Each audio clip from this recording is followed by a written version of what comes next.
Hi, everyone. Welcome to Optimized for Humans. I'm Usha. I'm your podcast host. I am an executive coach and consultant, and I'm really passionate about this topic of how do we use AI responsibly and how do we encourage AI adoption within workplaces in a way that's optimized for humans. Today, I'm really excited to be speaking with Dean Curtis, who is the CEO of Engage. Dean, welcome. I'd love to start by asking you a little bit about your experience and expertise and passion around this topic. Yeah, sure. Thanks so much for having me on. I know we had scheduling difficulties a couple different times, so it's good to finally get on the phone and have the conversation. One that I've been spending a lot of time thinking about. So I'm really excited to have the conversation. Um, we, it's interesting. I think when, like any new technology, I've always tried to be at the forefront of it. My whole tech career is based on the fact that I adopted mobile computing technology very, very early. So it gave me a leg up on a lot of people. So when I saw AI, it was one of those things I really was skeptical of at first because I think it's been in the background for a very long time. And there's a lot of, I'll say, negative press around it because of some of the things that might be possible with it. So as we look at any new technology, we want to make sure it's actually solving a problem for us. I'll tell you a funny story. I was at a conference a couple weeks ago, and a guy comes around and he's going to every vendor at the conference, and he would just walk up, "Do you have AI?" And I'm like, "Well, what problem are you trying to solve?" Like, yes, we have AI capabilities within our product. And he's like, "Well, what does it do?"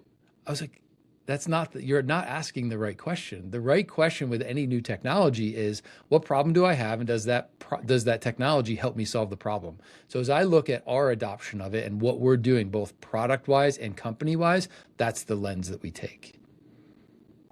Yeah, I think that's one of like a very anchoring framework of just like starting with the problem you're trying to solve that Right. is often getting missed right now because I think a lot of the excitement around AI is coming from, this new thing is speeding people up and making them more productive. Like, go figure it out. And I think a lot of the impulse is coming from boardrooms, which is very understandable and not to be discouraged necessarily. But I think starting strategically with, okay, what's our vision? What are our goals as a business? What are the Yep. problems we're trying to solve, and how does this fit into that picture is just a much more grounding framework as part of that. Yeah, I mean, how many tech deployments have failed because they never really knew the problem they were solving? It was just really, hey, I was at this conference and I saw this cool piece of technology, or I was on the golf course and my friend told me they're using this, we should use it. And it's like, wait, does it Yeah. actually solve a problem that we have in our business? And does it make us more effective? Like, I think I think that's true with any technology. You have to have a framework by which you choose it, you train on it, you deploy it, and the expectations of measuring whether it's providing the value that you initially thought actually is the value that it's providing once you have that in, the technology in place. Yeah, there's actually quite a lot of noise, I think, in organizations right now from what I'm seeing, which is, you know, technology is being deployed, people are using it.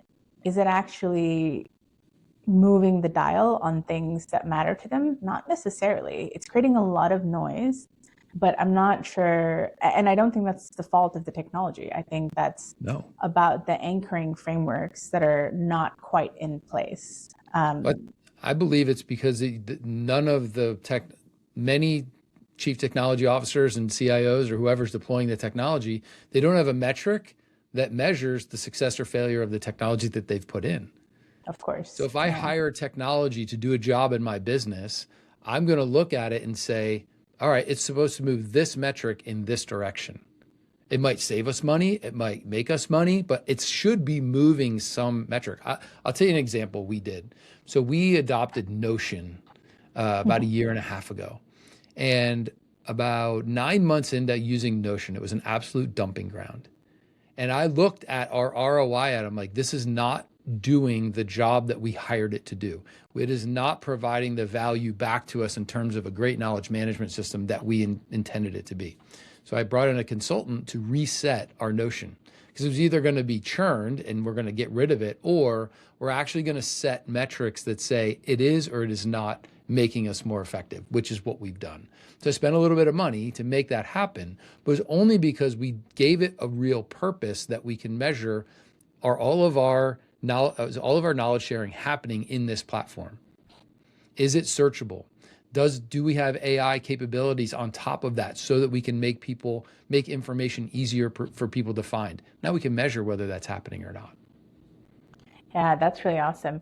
I think there's something I want to explore in terms of the nuance of AI here, because it's more than just a technology. I think in many ways, we do kind of have to think about this as a whole new set of capabilities, like a team member with a whole new set of capabilities that's joining the team in essence, because it isn't just, churning one or two things out. It's got a whole Yeah. range of things that it can churn out. And I'd love to know how you think about what work does sit with AI versus the humans in your organization, what work overlaps, and kind of how do you think about this new team member, if you will? Yeah, I always think about any tool as an addition to my team. So Yeah, it's not replacing the team. I have a little phrase that I say, it's human plus tool is greater than human. yeah. Tool is not greater than human. Now, there are certain things that a tool can do that humans cannot, but the human guiding the tool, directing the tool, using the tool is actually what creates the effectiveness and the efficiency of work. To me, that's what it does. My personal best use of AI or any type of technology is solving the blank page problem. So a blank page terrifies me, always has. Art class in sixth grade, hey, draw this thing that, this jar with, or this plate with fruit on it. I'm like, no way. But if you gave me a way to make that not a blank page, even just drawing the plate would have helped me. Even just giving me a little bit of guide on where the orange and the banana, that would have made it so much less stressful for me. And to me, I think AI can be that thought partner to get me started down the road. It still requires, I believe, a person in order to test the validity of it, in order to make it truly great. But there's so many great uses that I can get away from the blank page. I can move to a solution faster only because I'm the one driving it. It's not driving me. Yeah, I love the equation of like human plus tool is greater than human. Than Was that human. the Yeah. yeah, greater than just a human, and Yeah. arguably greater than just a tool, right? So That's the right. You could sum. probably put it the other way too. Human plus tool is greater than tool. You still need the human in Yeah. that equation either way. Well, I think that seems to me to be the missing a little bit of like the misguided perception right now, because I think in part a lot of the tools are being marketed as headcount saving, products, and they may well be, but I think part of the enthusiasm around that is diluting the actual possibility of what happens when you actually bring these two forces together in a meaningful way where there's trust and empowerment in place. And I think the enthusiasm for let's see how many people we can replace and how much cost we can save is Yeah. actually one eroding that trust, in the employee base, and actually creating like antibodies in the system and tremendous resistance around the technology itself. Yeah, which is a problem, in its own right. So I really like the framing that you're bringing of like it's about bringing a partnership between these two things and doing that really effectively. I'm in no way suggesting that this can't be a cost saving tool, et cetera. I think that's a much more complex equation that needs to be answered on a case by case basis. But I think I think the possibility is actually much greater when we think about it as a growth potential, and how do we Mhm. bring that how do we empower people to actually own the purpose of the organization and drive this forward and drive us forward together, then kind of objectifying the people in the workforce and thinking about how do we Totally. replace. Yeah. Well, there's two things. So one, I don't look to replace people with AI, but what I do look is to get the most out of those people that I possibly can by adding any technology. I give them email for a reason, so they don't have to write letters. I mean, Yeah, it's no different. yeah, So yeah, yeah. now we're enabling them with AI tools. We're enabling AI automations. We're doing things with new technology to take some of the rote nature of what they did and put them in the driver's seat to do higher value work. Now, that doesn't mean I'm going to replace them with AI, but I may not need to hire a new customer success manager because the current one can now handle twice as many customers. Or I may not need to hire another engineer because the effectiveness and the pace at which they can deliver code is so much higher. I may never have to hire a new junior developer. Right. Like it's a real thing. We Yeah. reduced our headcount plans for 2026 because we believe we're going to get more efficiency with the current team. That to me it's great. I am never looking to just cut jobs because the role doesn't matter. Even there's a lot of things in the sales world where they're like, oh no, replace this with AI. And I'm like, I still think there's just a ton of value in the people who understand the business, the people who can make critical decisions, can put critical thinking against it to guide the technology in order to help us make decisions. But there's still going to need to be the person in the middle in order to make it truly effective and understand the nuance. That's where the difference is. It's the nuance in the task. It's the nuance in the context of people, right? Any AI solution that you have requires context. When you don't give it context, it answers however it thinks it can answer. But the better context you give it, whether that's back data from your spreadsheets or strategy plans or comparisons, or what can it handle, 10 books of context for something? If you don't have someone to feed it that context, how's it going to know? That to me is the value of the people. Yeah, absolutely.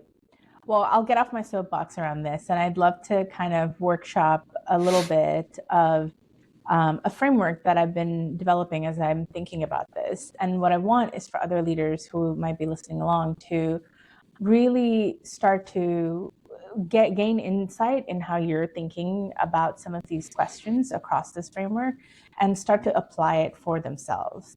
So the first question I have around that is, how are you thinking about like the technological infrastructure that you need to have in place? What do you have in place, and what do you think is still needed? Yeah, sure. So I think every piece of software we have has an AI add-on on it, and our default is to not enable it. Our default is to use the ones that we have. So we have corporate, everybody has a ChatGPT license that they can use. If they have a need outside of that, they have to make a business case for it. So we have a framework we use internally. It's not ours. It's called a 1-3-1. So one problem, 3 solutions, and then the one you recommend. And somebody has to bring that to us with any problem or thing that they're thinking about in the business. Technology is one of those. And they would bring that to us and say, I believe this is going to make me more productive in this way. Here's the 3 solutions that I think to do that. Here's the one I'd like to try. We're willing to let anybody try pretty much anything as long as it meets the security requirements that we have. So to us, the onus is on the people who want to get better at what they do to bring us ideas. So that's kind of how we do it. We have enabled AI on top of Notion. We've enabled AI in our Google Workspace. We've enabled AI through ChatGPT, and we've also enabled it through our HubSpot. So we've done the research. We looked and we said, here, these are going to be enabling technologies to help us do better within these systems, and then empower the team to bring ideas to us that they believe are going to help them to improve. I really like that. And I think empowering the team is like the key phrase there, because I think one of the things with this is the possibility is not linear, it's exponential. But the only way to get to that is to democratize decision making around this, ideas around this. And I love the kind of framework you've put in place for people to bring forward new innovations as part of this, because I think we're all, just in general, I think we're all as a population figuring out new ways to engage with this thing and the power of this thing, and still figuring out like, wow, it's solved my life in this way. Oh, it's now solved my life in that way.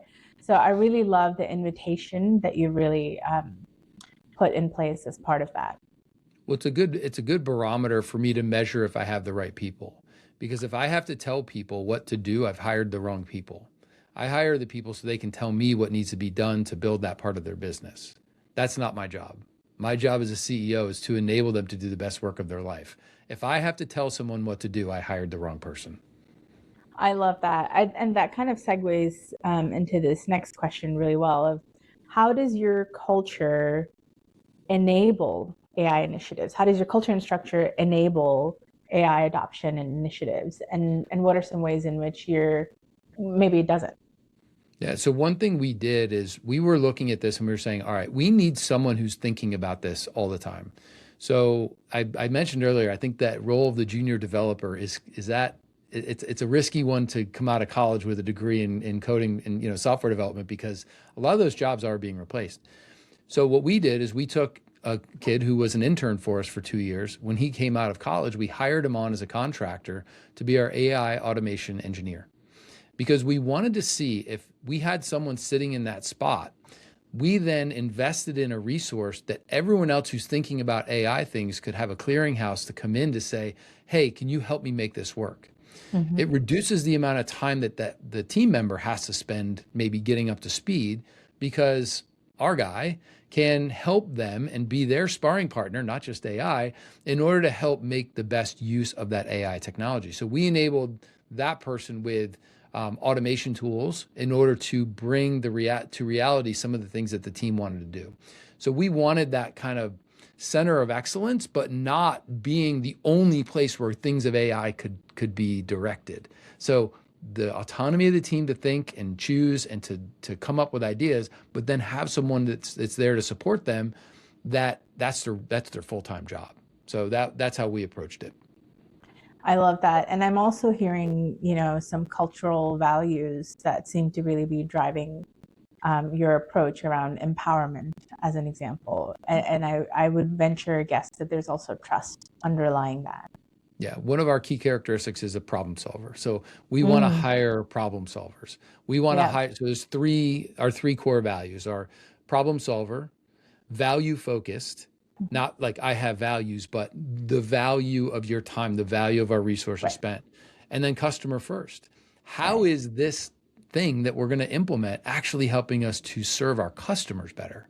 Because okay, so great, you're efficient, but how is that actually translating to customers, revenue, retention, all of those things that we really, at the end of the day, you have to care about, because your business doesn't flow if you don't have customers. So making it a customer first approach as well. I love that. And what are some kind of elements or aspects of your culture that are maybe slowing things down? I think just busyness. And maybe that's not a cultural thing. It's just the way of the world. You're always trying to grow your business at the pace that you need to. So adding team members or expanding into new markets or new products or whatever the expansion is of the business. So I think the hard part is deciding what not to do versus what to do. And sometimes having to do that, I have a belief that 50% of our systems are going to break in any one year. So we have to be reinventing ourselves all the time. So I think that culturally holding on to things that maybe it's time to go, or we know, I shouldn't even say maybe, holding on to those things where we know it's time to go, but it's that, oh my gosh, I really can't give this thing up, whatever it is. There's probably a million examples in everyone's business. That is the hardest thing to do, because you have to make space for the new technology. Yeah, and I think it's a really interesting tension that's quite common, because there's a bit of a polarity, I think, between, one of the things you're saying, especially around innovation, is go try a bunch of things, go figure things out. And that also means a lot of people are trying a lot of different things, and that may create a lot of different kind of work. And I think that's an incredible thing. I think that's a really important thing, but that needs to exist side by side with strategic alignment of, and this is the direction we're ultimately trying to go to, and we need to stay pretty tightly aligned around that and ensure that we're actually taking on a reasonable number of things, in that one direction. Scope creep is real. Yeah, scope creep is very real, especially I think where you have a lot of problem solvers who, Well, you have all these people who are problem solvers or looking to get value, like they're living our core values, and they're like, we want to do more, more, more. I'm like, well, time out. You can't do more. Sometimes you have to do less. That's really hard to do. Yeah. That's another great segue. I'd love to know more about, what are your leadership team's goals around AI adoption, or even just more broadly? Like, how does your strategy kind of anchor some of that innovation? The question, it's an interesting question, because the goals of the leaders are the goals of the company, which is the goals of the team. Of course. Yeah. And we always try and look at, like any software company, our goal is growing our top line, new customers, retaining our existing customers, and getting our existing customers to grow. Those are the three metrics that drive our business. So as they look at AI, they're looking at ways, can it help us develop product faster? Can it help us QA and test the product better? Can it help get people onboarded and through that funnel, time to first value in a faster way? Can it help us identify people in the marketing funnel that are going to be better fits to sit for the demo?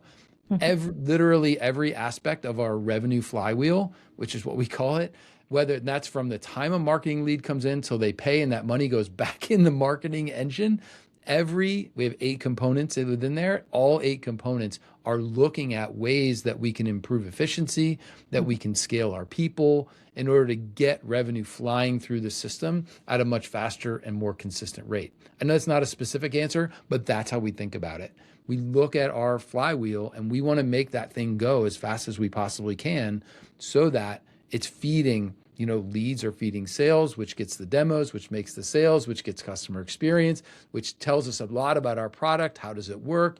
Do we need some features? Do we need some improvements? Product makes those. Out comes money because people actually paid us, and it goes back to it goes right back to the marketing. Anywhere in that funnel that we see a bottleneck, we want to apply great thinking to it, and one of those tools is AI. Yeah, I actually really love the simplicity of that. I think there's just magic to that kind of simplicity because it really focuses people, right? Of if there's a problem, I know exactly, the direction I'm trying to go to as an organization. And so I know whether or not it's worth my time solving. Totally. I think my leadership team that you can see when they know when I'm going to say it, when we get into this rabbit hole conversation about something, I'll just pause and say, hey guys, simplicity scales. Simple scales, complex fails. Simple scales, complex fails. All of a sudden we're having this complex conversation about solving a problem. Like, back up. We need to think about the simplest way to fix that bottleneck in the business, because guess what's going to happen?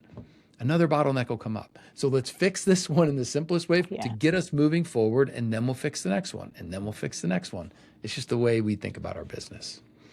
I think to your point earlier as well of starting with the problem you're trying to solve, having such clarity around the direction you're trying to go, I think really simplifies that piece of like, we're clear on what the problems are that we're trying to solve because we're really clear on where we're trying to go.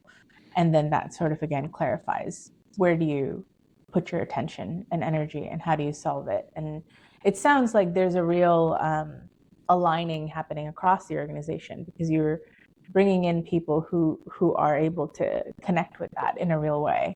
Yeah. I mean, I will not hire someone who doesn't think AI is something that will help them do their job. And the only reason people are going to lose their job is because they're not willing to understand and take the time to change. Change is going to happen in a business all the time. And, we're not working. This is no offense. I actually won't even mention a business. There's plenty of businesses out there. You can do the same thing over and over for 8 hours a day, punch the clock and come home. That's not the business I want to build. Yeah. And I do think that's, I was thinking about this today of like, transactional repetitive tasks are the ones that are, on the chopping block first, right? Totally. And I don't know that is the best use of our time as humans, I'll give you a really specific example. So we're trying to model our 3-year revenue growth, and we were talking about we're introducing a new product. So we're like, okay, well, what is the mix of that product in the existing portfolio, and how, when that scales over time, does it impact our ability to deliver revenue? Pretty simple thing. Okay, sales leader, go build a model to show that. Well, he could have spent the next 2 weeks building a model, or we could go talk to Claude and give it our current pricing scheme, give it our strategy for go-to-market, and say, build us a model to help us understand how this can play out. And within 30 minutes, we had iterated 4 times on the model and had something that now we can move on and have a great go-to-market conversation, not well, how will this impact our business? Yeah, it was shortcutted that whole conversation. Yeah, and it sounds like you're empowering the entire organization to think in that way and to use it in that way and to shortcut things and move a lot faster. That's right. Speed is of utmost importance when you're trying to scale. Yeah. I'd love to learn a little bit more about how you're thinking about data infrastructure and how you're thinking about talent as it fits into this picture. Yeah. So we think data, the moat that we have around what we do is the data that we're collecting as people use our platform. So we're a presentation platform. There's lots of them out there. What makes us different is we're actually capturing, the experience is very different. It's interactive presentations, but we're capturing all of what someone does. And our focus is the sales process that someone is doing, implementing a sales process within our software, and we're measuring how they're actually doing. So let's say, you're supposed to spend 1 minute here and 2 minutes there and 30 seconds there, and it's okay to skip these 4 pages and go over here. There's a well-known path through that presentation that they know is going to convert at a certain rate when they're in the home. Well, our moat is the data around that. So we can aggregate that from all 100 sales team members to know, hey, is Dean actually following the process at the basic level that we set out and we know converts? Or who's converting at a higher rate and what are they doing? How does it differ from the process that we trained on? Well, we're looking at AI across that whole thing. So looking at ways to leverage the data, because data is still the moat for most companies when they build whatever software they're building. And how can we surface that using AI to more quickly? I think the idea of a spreadsheet with rows and columns that you have to give me write a SQL query for, or, use some user interface is dead. We need to be able to just query that system in real time. Like, how did Usha do last week? Right. That's what we want to do. Right. And how are you thinking about talent?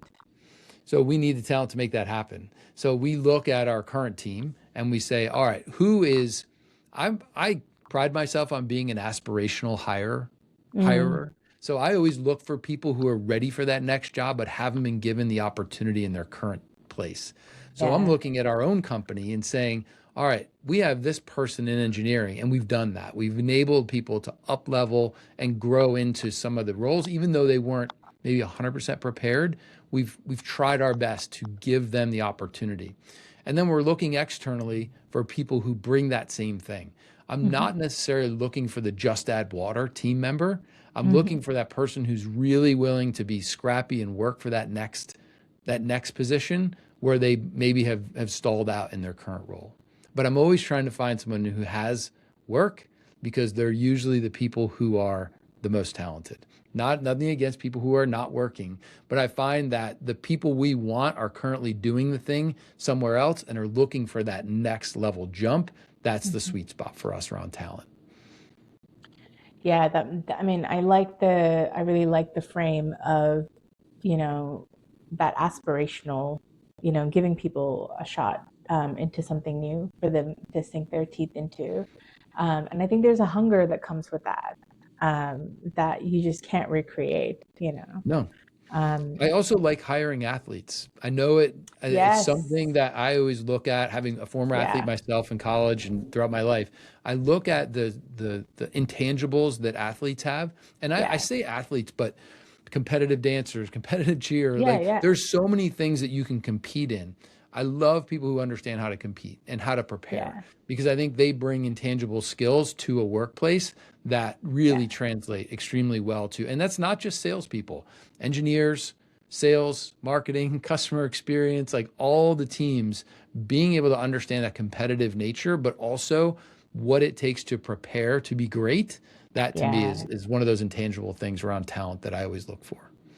Yeah, I think there's something around the growth mindset that really, I know in my own experience, really shows up for me in physical practices and, trying to get better, whether it's lifting or what have you. That's just in my own life. And there's something about the satisfaction of I couldn't do that before, but I stuck with it. There's the resilience around that. And then, and I think it really encodes into you of when there's a problem and I don't have a solution, that's not a closed door, No, that's a keep, turning things over in multiple ways. And I really love that mindset. a lot.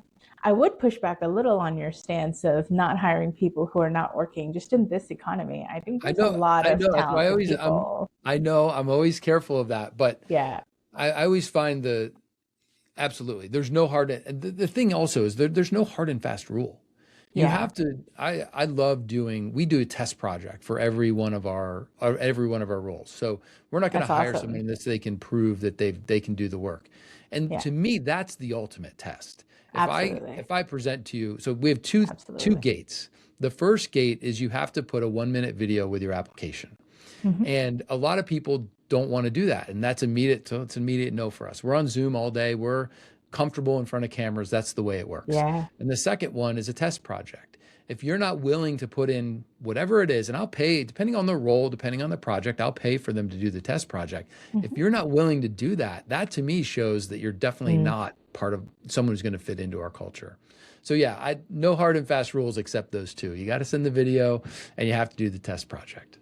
I really love that. I wish more organizations adopted that, which is actually like give people the work and see who does it better and Yeah. hire them. Don't tell me Um, about how you can do the work. Show me you can yeah. do the work. And like I've been in a hiring manager position multiple times, and then I remember one particular instant where there's two people, and one of them was just more confident and seemed more trustable, and the other person just seemed a little wobbly during the interview. And I decided to give them both a chance and hired them both. And the person who was wobbly just knocked it out of the park. Interesting. And the person who was confident actually really struggled in the role. And my big lesson in that is I should have put them to the test and evaluated the quality of their work rather than how they represent them talking about their work and Yeah. how they represented themselves in that. I mean, I think I agreed with, so I had a manager in my time at Apple where the last thing in our hiring practice was always they had to come in and do, it was in the sales organization. They had to come in and do a sales presentation, and it was a technical role.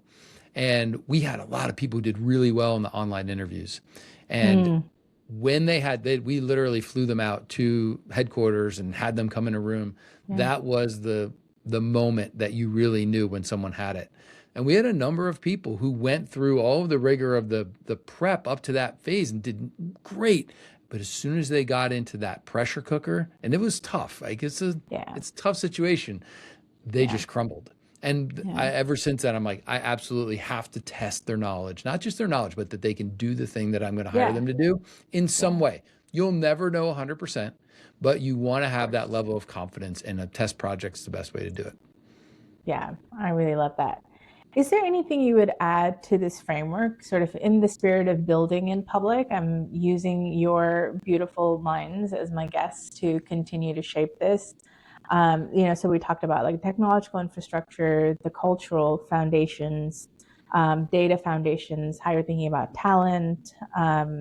There's a little bit about like change readiness that I didn't quite get into with you, but I think that's an important one for leaders to be thinking about. What Hmm. else would you suggest leaders be thinking about if they're interested in AI adoption? Yeah, I was going to say adaptability. I think one of Mm, those things is, dealing with ambiguity is one of the things that I think really sets people apart when they're in a work environment. The yeah, people who can handle ambiguity, I find, tend to excel over time. The people right. who can't handle ambiguity tend to struggle because they get caught in old patterns. They can't see around corners. So Yes. that ability, and I don't know how you test for it in the framework of AI, because there is a ton of ambiguity. There's a Hmm. ton of uncertainty around it. Yeah. The person who comes in and is fearful for their job from day one is the wrong mindset.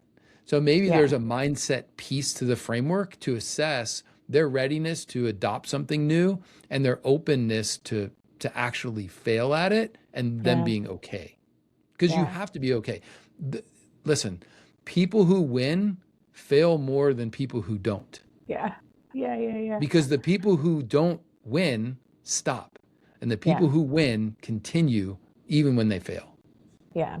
I'm smiling because that's such an athlete's mindset, right? Which is before they actually show up on the court, they have failed so many times.